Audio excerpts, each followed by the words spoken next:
حسبي ربي جل الله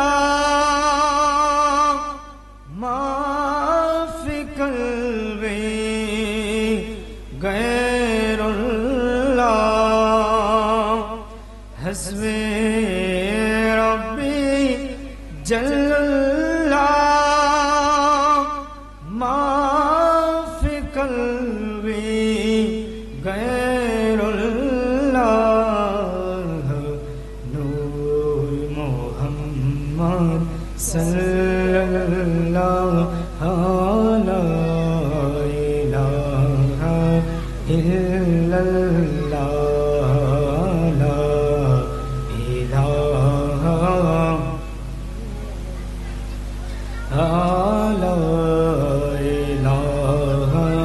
إلا الله لا إله إلا الله لا إله আল্লাহ সর্ব শক্তিমান বান্দার প্রতি দয়াবান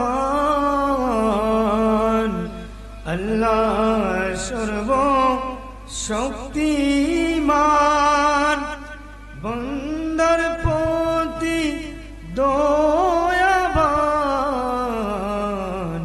নূর নবীকে করলেন দান তিনি ঈমানের ঈমান লা ইলাহা ইল্লাল্লাহ লা ইলাহা বলো বলো লা ইলাহা ইল্লাল্লাহ লা খুদে কসরে নিহালা ইলাহা ইল্লাল্লাহ লা ইলাহা ইল্লাল্লাহ ইল্লাল্লাহ ইল্লাল্লাহ ইল্লাল্লাহ ইল্লাল্লাহ ইল্লাল্লাহ ইল্লাল্লাহ ইল্লাল্লাহ লা ইলাহা ইল্লাল্লাহ লা ইলাহা ইল্লাল্লাহ বলো লা ইলাহা ইল্লাল্লাহ লা ইল্লাল্লাহ বলো লা ইলাহা ইল্লাল্লাহ লা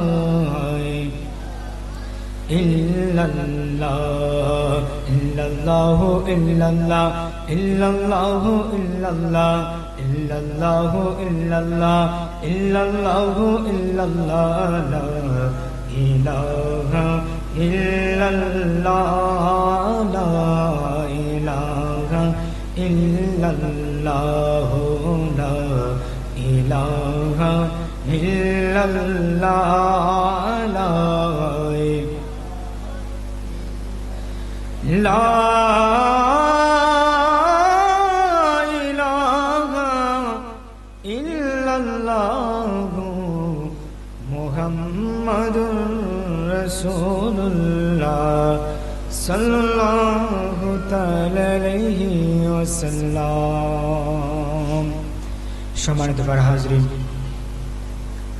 মহান আল্লাহ তাআলা আপনি আমাকে দুনিয়াতে সৃষ্টি করার পরে আল্লাহ তাআলা যখন আমাদের প্রাপ্তবয়স্ক বানালেন যখন থেকে আমাদের প্রাপ্তবয়স্ক হলো তারপর থেকে আমাদের জীবনের আমলনামায় গুনাহ লেখা শুরু হয়ে গেল আমরা হাঁটতে গেলে গুনাহ বইতে গেলে গুনাহ কোথাও গেলে গুনাহ যেদিকে তাকাই শুধুই গুনাহ আর গুনাহ এই আখিরের জামানায় এমন একটা সময় আমরা এমন একটা মুহূর্তে এমন একটা দুনিয়ায় এমন একটা সময় আমরা দাঁড়িয়ে আছি যেদিকে যাই না কেন সেদিকে শুধু গুনাহ আর গুনাহ বন্ধুদের সাথে হাসতে হাসতে আড্ডা বলতে বলতে আমরা গুনাহ করে ফেলি মানুষ এই যমুনার আপনাকে নেকির কাজ থেকে গুনাহের কাজে বেশি দাবিত করবে নেকির কাজে কেউ উৎসাহ দেবে না, নেকির কথা কেউ আপনাকে বলবে না, ভালো কাজের কথা কেউ বলবে না, ভালো কাজের উৎসাহ দেবে না, কিন্তু গুনাহের কাজের জন্য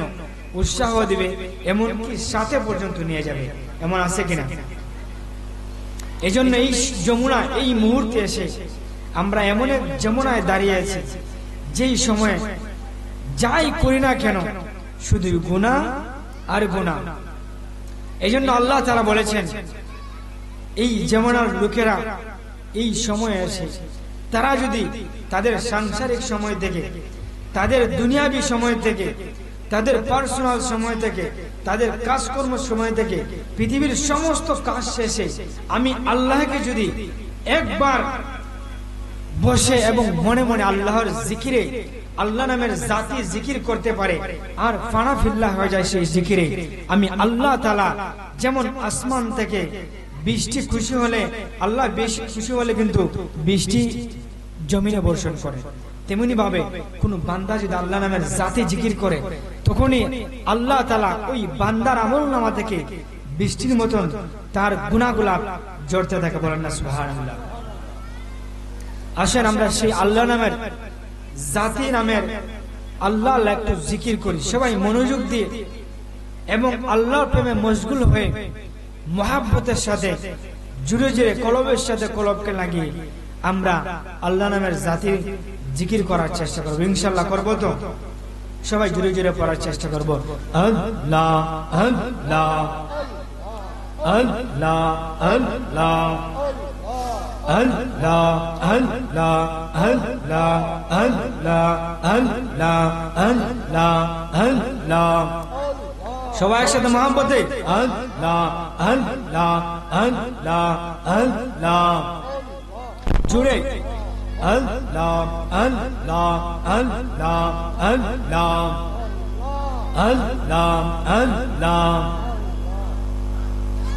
আল্লাহ আল্লাহ। তুমি মেহেরবান গো নবীজি, তুমি মেহেরবান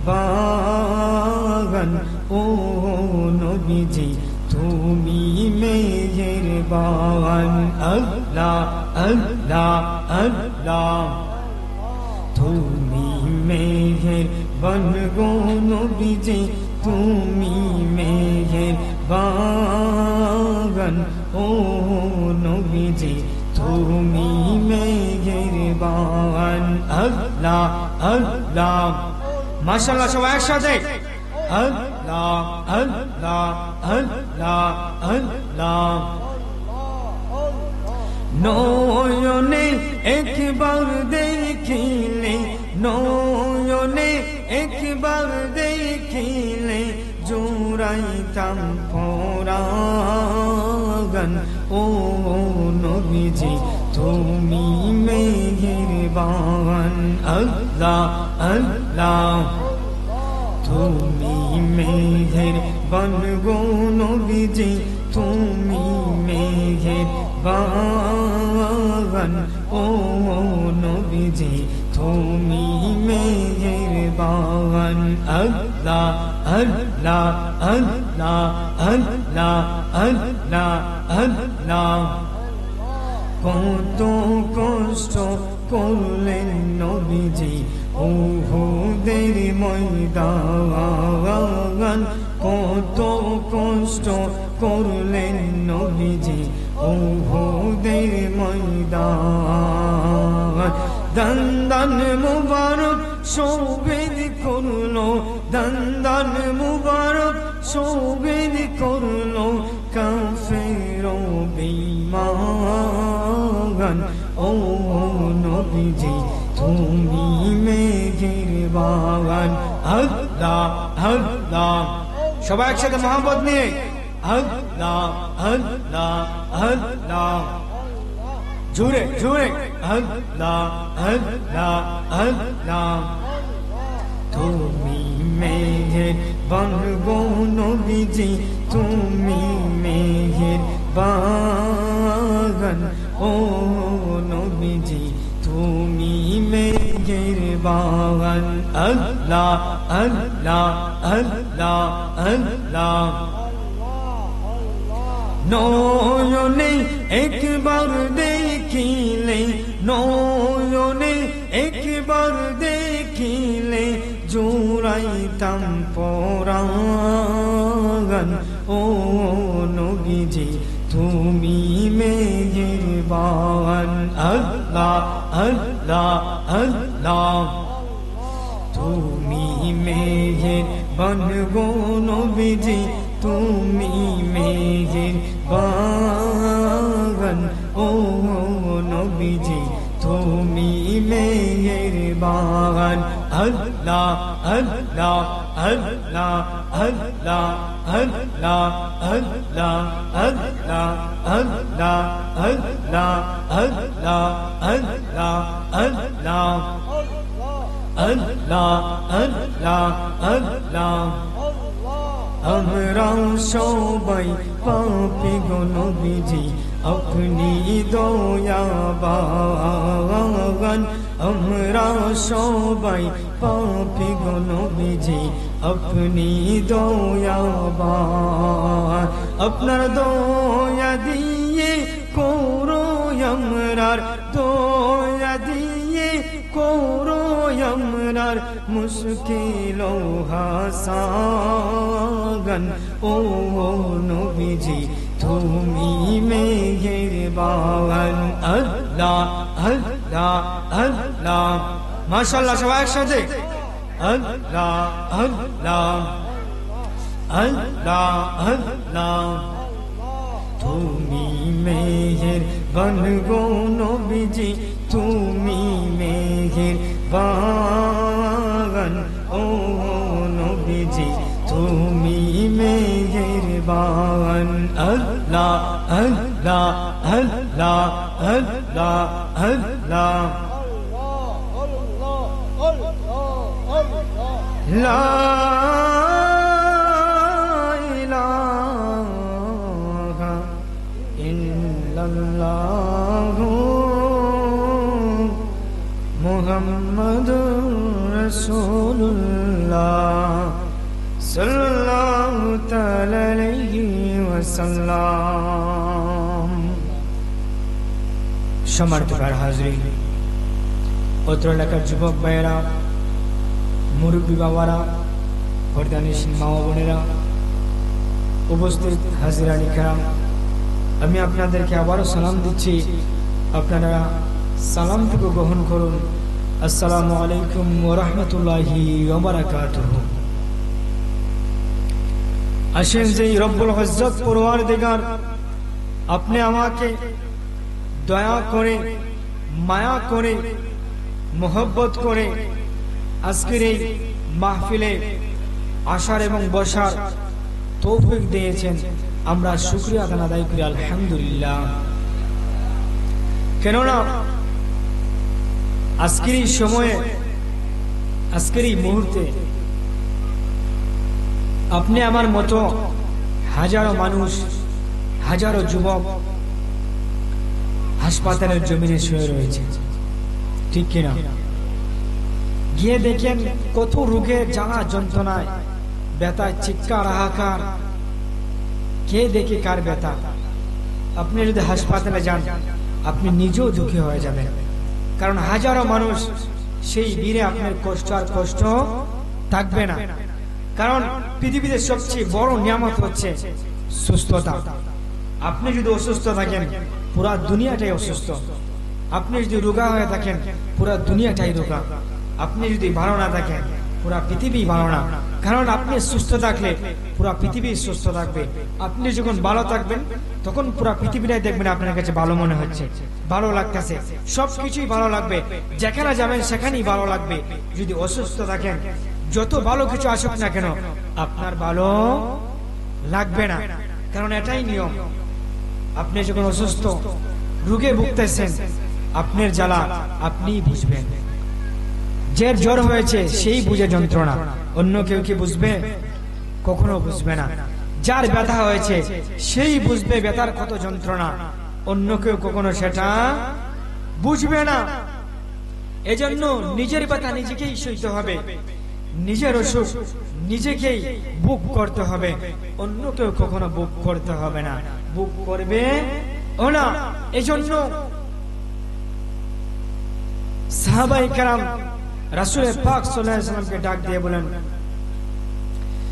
ইয়া রাসূলুল্লাহ, নবী গো, ও মায়ার নবী, এই পৃথিবী এমন একটা কারখানা, এমন একটা বসবাসের জায়গা, এমন একটা বাসস্থল, আমরা যেদিকে যাই, যেখানেই যাই না কেন, সেখানেই শুধু গুনার গুনাহ।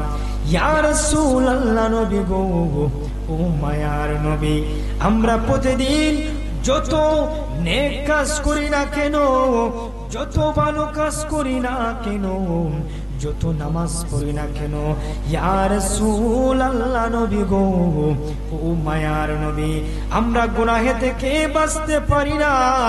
কোনো না কোনো ভাবে, কোনো না কোনো কর্মে আমাদের জীবনে গুনাহ হয়ে যায়, আমাদের আমলনামায় গুনাহ লেখা হয়, গুনাহ থেকে বাঁচতে পারি না।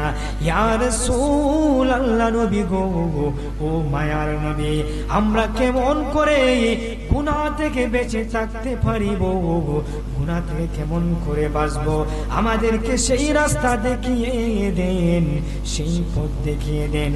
ইয়া রাসূলুল্লাহ, ও মায়ার নবী গো, এভাবে যদি আপনি আমার আমলনামায় গুনাহ হয়, আমাদের জীবনে যদি গুনাহ লেখা হয়, আমরা তো 14 বছর হায়াত পাবো না, 2000 বছর হায়াত পাবো না, অল্প হায়াত নিয়ে এসেছি এই আখিরে জামানায়। আমরা আপনার উম্মতেরা এত অল্প হায়াত নিয়ে এসেছে, যেই হায়াত দিয়ে আমরা 1000 বছর নেক আমল করতে পারবো না। আগের যুগের নবীর উম্মতের মতো আমরা নেক আমল বাড়ি করতে পারবো না। আমাদের কি উপায় রয়েছে? ইয়া রাসূলুল্লাহ, আপনি আমাদের সেই রাস্তা বলে দেন।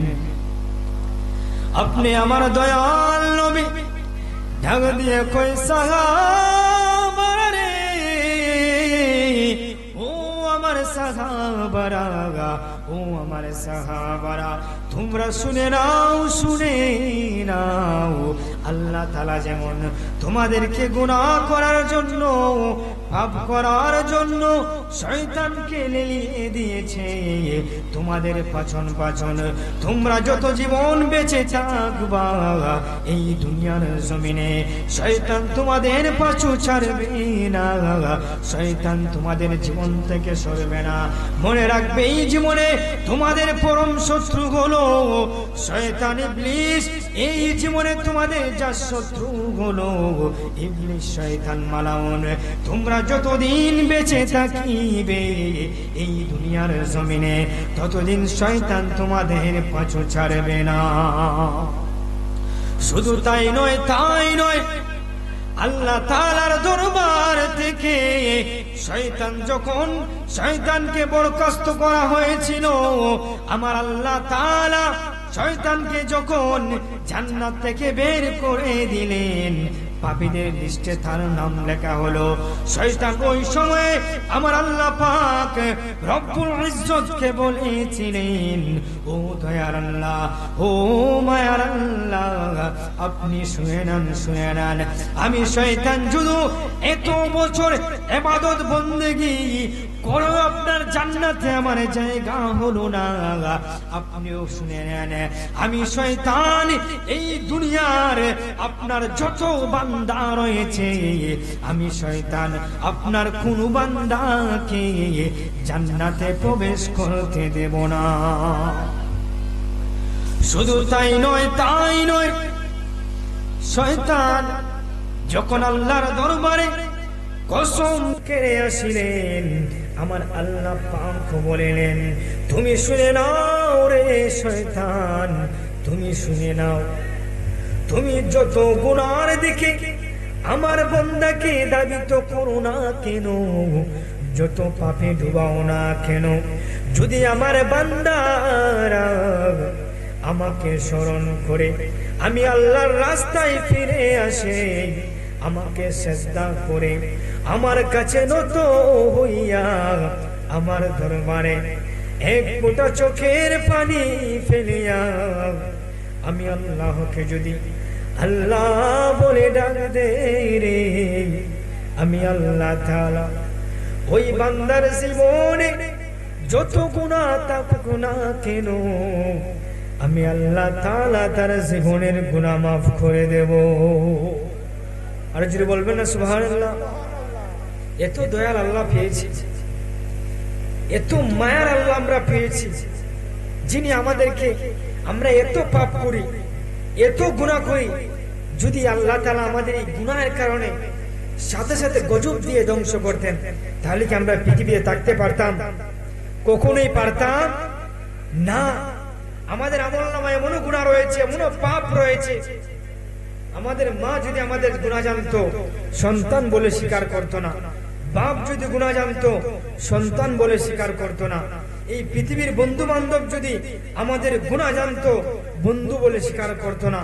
কিন্তু আল্লাহ তাআলা সমস্ত কিছু জানার পরেও তিনি আপনি আমাকে বান্দা বলে কখনো অস্বীকার করে নাই। আল্লাহ তাআলা কি আপনি আমাকে জমিন থেকে বের করে দিয়েছে? পাপের কারণে বের করে দিয়েছে? কখনো বের করে দেন নাই। এই যে আমরা এত গুনাহ করি, এত পাপ করি, আল্লাহ তাআলা যদি চাইতো আমাদেরকে গজব দিয়ে সাথে সাথে ধ্বংস করে ফেলতো, পারতো না?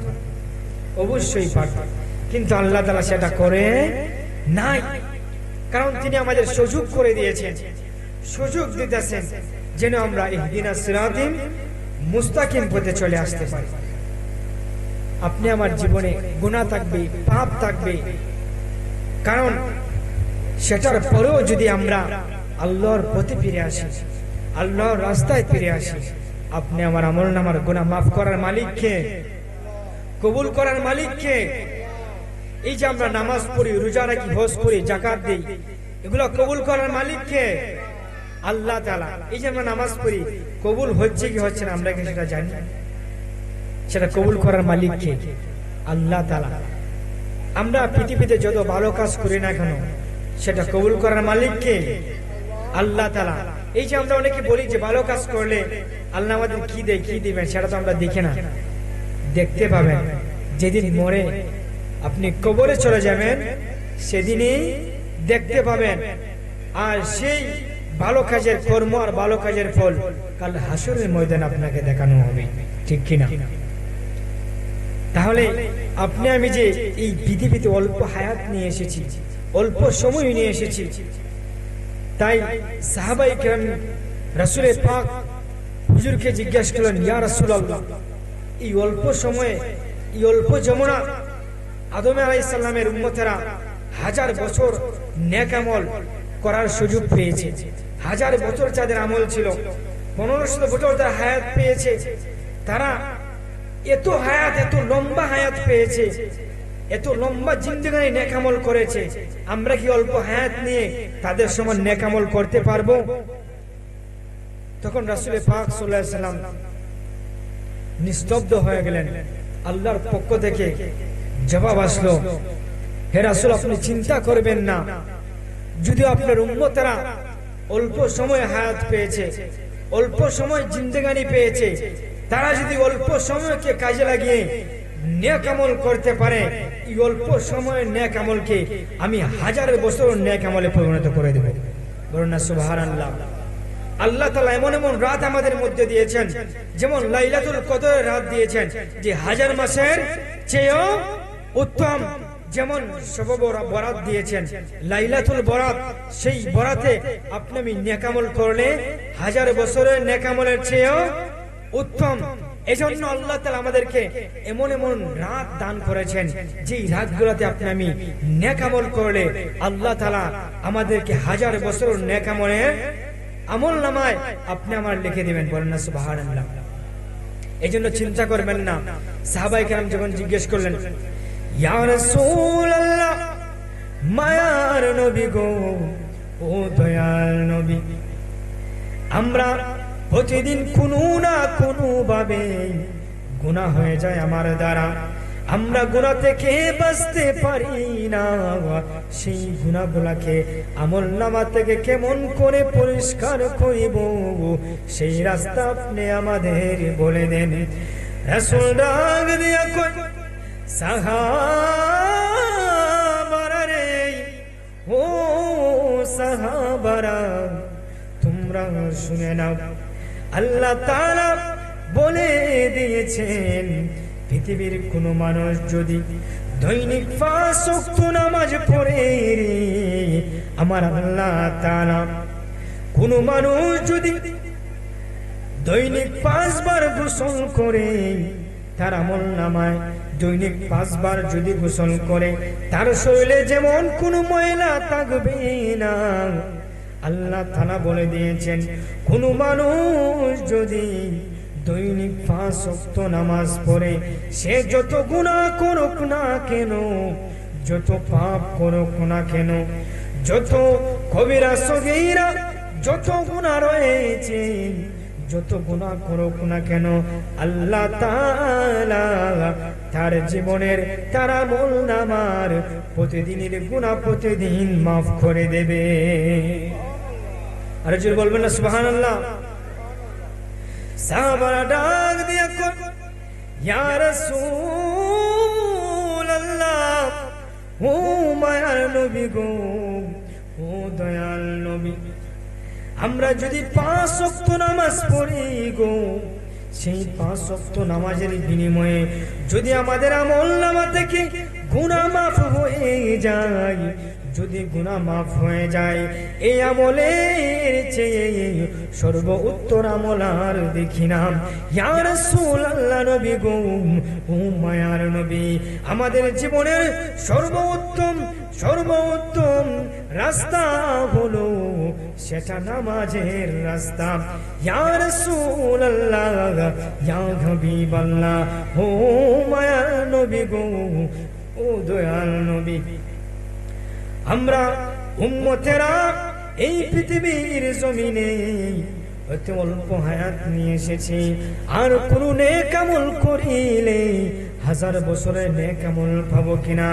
রাসূল ডাক দিয়া কই, ও সাহাবারে, শুনে নাও, আল্লাহ তাআলা তোমাদেরকে এমন একটি রাত দান করেছেন, যেই রাত্রিতে তোমরা ইবাদত বন্দি করলে আল্লাহ তাআলা 1000 বছরের নেক আমল তোমাদের আমলনামায় দেবে।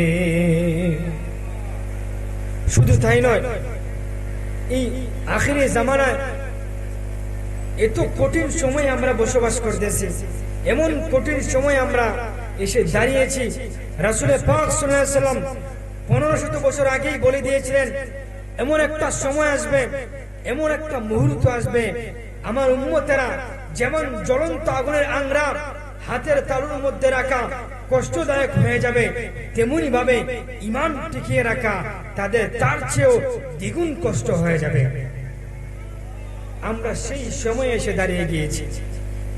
দেখেন, এই সময়ে এমন একটা মুহূর্তে আমরা দাঁড়িয়ে এসেছি, যেই সময়ে কেউ কারো ভালো চায় না, কেউ কারো ভালো জিনিস সহ্য করতে পারে না। শুধু তাই নয়, এমন একটা সময় আমরা এসে দাঁড়িয়েছি, যেই সময়ে আমরা এমন ভাবে চলাফেরা করি যেন আমাদের কখনো মরণ আসবেই না, মৃত্যু আমাদের হবেই না। এই সময় এমন একটা ভয়াবহ সময়, পৃথিবীর মানুষেরা ওই সময় রাসূল পাক সাল্লাল্লাহু আলাইহি ওয়াসাল্লাম বলে দিয়েছিলেন, ওই সময়ে মানুষেরা মৃত্যুকে ভুলে যাবে, তাদের কবরের কথা ভুলে যাবে, তাদের আখিরাতের কথা ভুলে যাবে। এই মুহূর্তে উম্মতেরা দুনিয়া নিয়ে পাগল হয়ে যাবে, শুধু দুনিয়া নিয়ে তারা মগ্ন হয়ে থাকবে। আল্লাহুম্মা সাল্লি আলা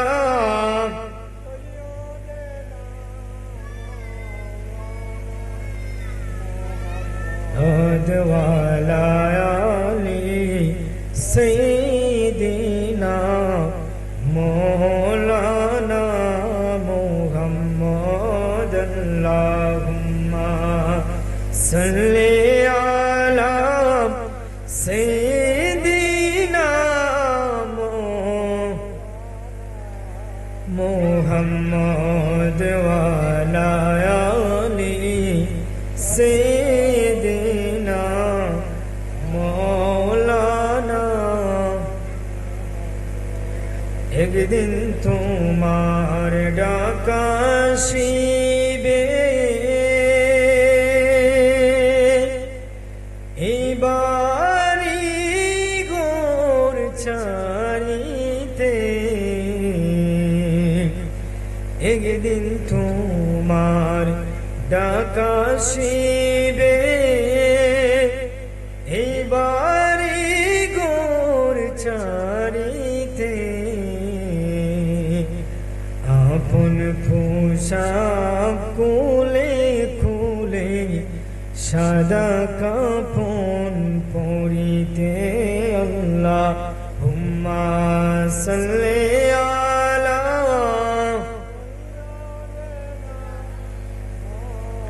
লানা মুহাম্মদ ওয়া আলা আলি সাইয়্যিদিনা মাওলানা মুহাম্মদ। বন্ধুরারে আমার, ও যুবক ভাইরা, ওই আমার মুরব্বী বাবারা, এই সময়ে এই আখিরি জামানায় এমন একটা সময় দাঁড়িয়েছি, আপনি আমি যেই মরণকে ভুলে গিয়েছি, যেই মরণকে আপনি আমি ভুলে রয়েছি, সেই মরণ আপনি আমাকে ছাড় দিবে না, সেই মরণ আপনি আমাকে ছাড় দেবে না। মৃত্যুর ওই কঠিন সময়ে, মৃত্যুর ওই ভয়াবহ সময়ে আপনি আমি কেউ ওই মৃত্যু থেকে ছাড় পাবো না। যখন মরণ আমাদের সামনে চলে আসবে, মৃত্যু যখন আমাদের সামনে চলে আসবে, আজরাইল যখন জান কবজ করবে, বন্ধুরা রে আমার, সেই কঠিন মুহূর্তে আমাদের স্বজনরা পাশে থাকবে, আমাদের ভাই বোন পাশে থাকিবে, আমাদের মা বাবা পাশে থাকবে, কত আত্মীয় স্বজন আমাদের ঘিরাও করে থাকিবে। ওই মরণ যন্ত্রণা কেউ দেখতে পাবে না, ওই মরণের কষ্ট কেউ দেখতে পাবে না। আজরাইল যখন আপনি আমার জান কবজ করে নিয়ে যাবে, ওই কঠিন মুহূর্তে আপনি আমার শরীরের রোগগুলা চিরতে থাকিবে, আপনি আমার এমন তৃষ্ণা লাগিবে, সাগরের পানি যদি আপনি আমাকে খাওয়ানো হয়, আপনি আমার তৃষ্ণা দূর হবে না। শুধু তাই নয়, তাই নয় বাবারা আমার, বন্ধুরা আমার, সেই কঠিন মুহূর্তে এত কষ্ট হবে, এত যন্ত্রণা হবে। রাসূলে পাক ডাক দিয়া কয়, ও আমার উম্মতেরা রে, ও আমার উম্মতেরা, মরণ যন্ত্রণা এত কষ্টদায়ক, এত কষ্টদায়ক, মরণ যন্ত্রণা এত কষ্টদায়ক। একটা জীবিত মানুষকে যদি এই জীবিত মানুষের গায়ে থেকে বেলের দিয়ে আছড়ে আছড়ে তার চামড়া গুলো ছিঁড়ে নেওয়া হয়, চামড়া গুলো তুলে দেওয়া হয়, ওই মানুষটার যত কষ্ট হবে না কেন, তার চেয়ে হাজার গুণ কষ্ট হবে।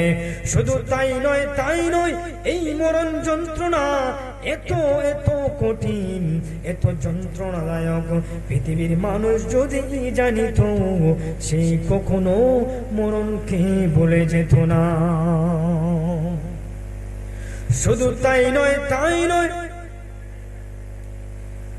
আল্লাহর নবীর সাহাবী হযরতে উসমান জিন্নুরাইন রাদিয়াল্লাহু তাআলা আনহু, তিনি যখন কবরের পাশ দিয়ে যেতেন, তিনি এত কান্না করতেন, এত কান্না করতেন, সাহাবীরা ডাক দিয়া কই, ইয়া উসমান, ও উসমান রে, পৃথিবীর অন্য কোন জায়গায় এত কান্না করতে আপনাকে দেখি নাই, এত কান্না করতে আপনাকে দেখি নাই, এত ভয় পেতে আপনাকে দেখি নাই।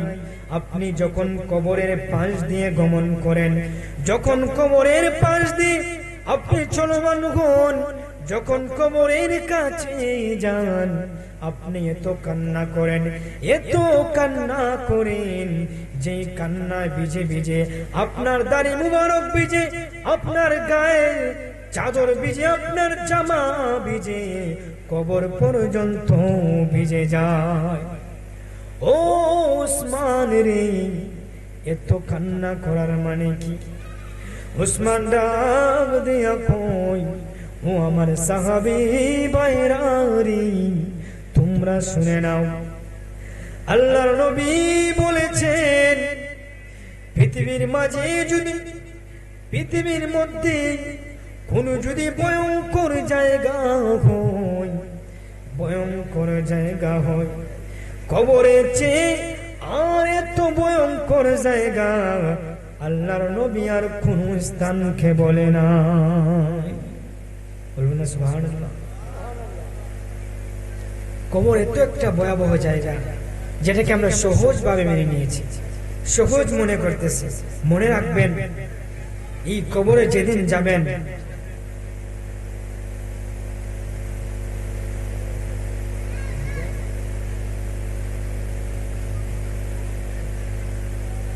আপনি আমি যে কবরকে আজকে ভুলে রয়েছি, ভুলে গিয়েছি, সেই কবরে যেদিন আপনি আমি যাব, সেই কবরে আপনি আমার সর্বপ্রথমেই হিসাব নেওয়া হবে কিসের?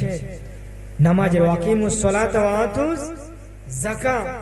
সর্বপ্রথম আমাদের যে হিসাব নেওয়া হবে সেটা হবে নামাজের হিসাব। আজকে আপনি আমি নামাজকে ভুলে রয়েছি, নামাজ থেকে দূরে রয়েছি। সেই প্রথমে আপনি আমাদের নামাজের হিসাব নেওয়া হবে। আপনি আমি যদি নামাজ না পড়ি, আপনি আমি নামাজের হিসাবটা দিব কি করে? একবার বলেন। দেওয়ার কি কোনো জবাব রয়েছে? কোনো জবাব নেই। শুধু তাই নয়, যে কবরকে আমরা ভুলে গিয়ে রয়েছি, যে কবর আমরা ভুলে রয়েছি, যখন মৃত্যুর পরে আমরা কবরে যাব, সেই কবরে পায়ে পায়ে করে হিসাব নেওয়া হবে। প্রতিটা দিনের, প্রতিটা মুহূর্তের, প্রতিটা ঘন্টার আপনি আমার হিসাব দিতে হবে কিনা? কোন একটা সময়ের আমরা হিসাবের মাপ পাবো? কোন সময়ের মাপ পাবো না। প্রতিটা মুহূর্তের হিসাব আপনি আমাকে দিতে হবে। আমরা কেমন করে এই পৃথিবীতে সময় কাটিয়েছি, কি করে কাটিয়েছি, কিভাবে পার করেছি, প্রতিটা সময়ের হিসাব আপনি আমাকে পাই পাই করে দিতে হবে। শুধু তাই নয়, সেই কবর এত ভয়াবহ জায়গা, সেই কবরে আপনি আমার বিপক্ষে, আপনি আমার অঙ্গ প্রত্যঙ্গগুলো বিপক্ষে সাক্ষী দিবে, আপনি আমার হাত বিপক্ষে সাক্ষী দিবে, এই জবান আপনি আমার বিপক্ষে সাক্ষী দিবে, এই পা দিয়ে হেঁটে হেঁটে আমরা আজ গুনাহ করতেছি, সেই পা আমরা আপনি আমার বিপক্ষে সাক্ষী দিবে। এই জবান দ্বারা কত আমরা অশ্লীল কথাবার্তা বলতেছি, মিথ্যা কথা বলতেছি, মানুষকে কষ্ট দিতেছি, গুনাহ করতেছি, এই জবান আপনি আমার বিপক্ষে সাক্ষী দিবে। শুধু তাই নয়, আপনি আমি মানুষের পরনিন্দা করতেছি, চুগলখড়ি করতেছি, এই জবান দিয়ে, এই জবান বিপক্ষে সাক্ষী দিবে। এই চোখ দিয়ে গুনাহ করতেছি, এই চোখ আপনি আমার বিপক্ষে সাক্ষী দিবে।